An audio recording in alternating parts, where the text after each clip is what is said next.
বর্ষা শুরু হয়েছে, বর্ষা শুরু হয়েছে। এই বাক্যটা সঠিক ট্রান্সলেশন ইংরেজির নিচের কোন চারটা হবে?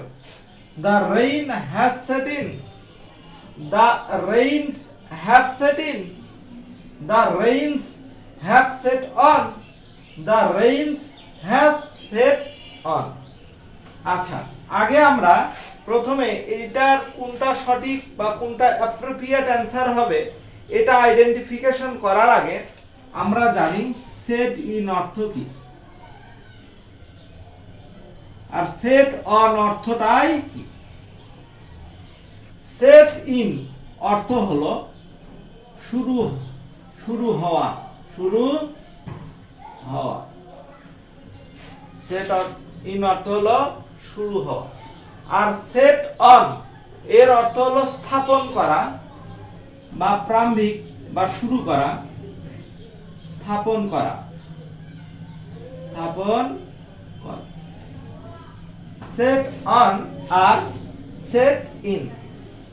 তাহলে বর্ষা শুরু হয়েছে, স্বাভাবিকভাবেই বর্ষা স্থাপন হয়েছে এটা হবে না, স্বাভাবিকভাবে এই দুইটা অ্যানসার হবে না, এই দুইটা অ্যানসার হওয়ার কোনো সম্ভাবনাই নাই, যেহেতু সেট অন অর্থ হলো স্থাপন করা।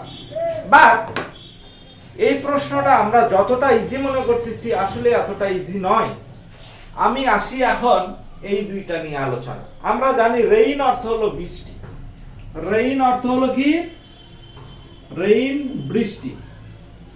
আমরা জানি কাউন্টেবল নাউন আর uncountable noun. What's call countable noun? Countable noun গণনা করা যায়, অর্থাৎ যে নাউন কাউন্ট করতে পারি, আমরা গণনা করতে পারি, সেটা কাউন্টেবল নাউন। আর যে নাউন আমরা গণনা করতে পারি না সেটাকে বলে আনকাউন্টেবল নাউন। তো রেইনটা এখানে অবশ্যই আনকাউন্টেবল নাউন। আর আনকাউন্টেবল নাউনের কখনো প্লুরাল হয় না, এটা আমরা জানি। হ্যাঁ, আমিও মানতেছি আনকাউন্টেবল নাউনের কখনো প্লুরাল হয় না, কিন্তু ভিন্ন অর্থ প্রকাশ করতে পারে। আনকাউন্টেবল নাউন যেমন ওয়াটার, ওয়াটার অর্থ পানি, ওয়াটার কাউন্টেবল নাউন নয়, আনকাউন্টেবল নাউন। তো এটার প্লুরাল হয় না, এটাও ঠিক। পানি, পানিগুলো হয় না। এক সাগর পানিও ওয়াটার, এক গ্লাস পানিও ওয়াটার, সুতরাং এটার প্লুরাল হয় না।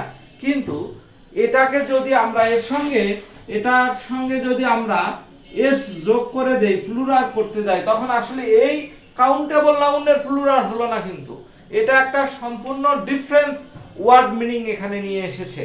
তাহলে ওয়াটার শব্দের অর্থ কি? আমরা জানি জলাশয়। তার মানে আমরা এখানে এটাই বুঝলাম না যে ওয়াটারের প্লুরাল হলো waters. No, it's a different word. এটা একটা সম্পূর্ণ ভিন্ন শব্দ। সুতরাং আমরা এখানে বলতে পারি না আনকাউন্টেবল নাউন প্লুরাল ফর্ম বসছে, এটা ঠিক নয়। তেমনি আমরা আরো একটা যদি উদাহরণ দেখি, ওয়ার্ক। ওয়ার্ক অর্থ হলো কাজ। কাজ নিশ্চয়ই আনকাউন্টেবল নাউন, এটা আমরা গণনা করতে পারি না। কাজের প্লুরাল ফর্ম হবে না, তাই তো?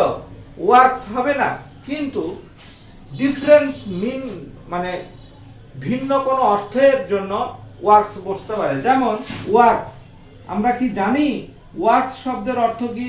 ওয়ার্ক শব্দের অর্থ আমরা বলতে পারি না অনেকগুলো কাজ। নো, আসলে এটা কখনোই সম্ভব নয়। ওয়ার্কস অর্থ হলো সাহিত্যকর্ম বা মানুষের কর্ম। একটা মানুষ সারা জীবনে যেগুলো করে সেগুলোকে কর্ম বলে। যেমন রবীন্দ্রনাথ ঠাকুর বিভিন্ন ধরনের মানে উল্লেখযোগ্য কিছু কর্ম করে গিয়েছেন। তো সেক্ষেত্রে রবীন্দ্রনাথ ঠাকুরের এই কাজগুলোকে আমরা ওয়ার্কস, সাহিত্যকর্ম হিসাবে আমরা কি করতে পারি? আইডেন্টিফিকেশন করতে পারি।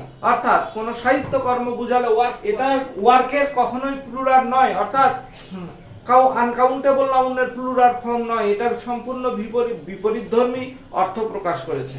তেমনি রেইন, রেইন অর্থ হলো বৃষ্টি। বাট রেইনের বৃষ্টিগুলো কখনো হয় না।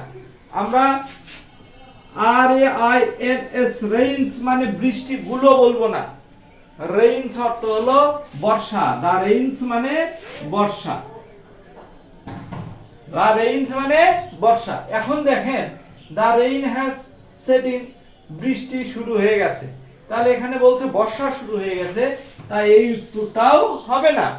But the rains have set in, বর্ষা শুরু হয়েছে।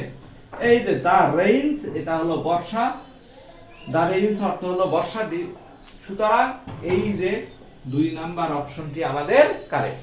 আশা করেছি এই ক্লাসটি আপনাদের অনেক ভালো লেগেছে।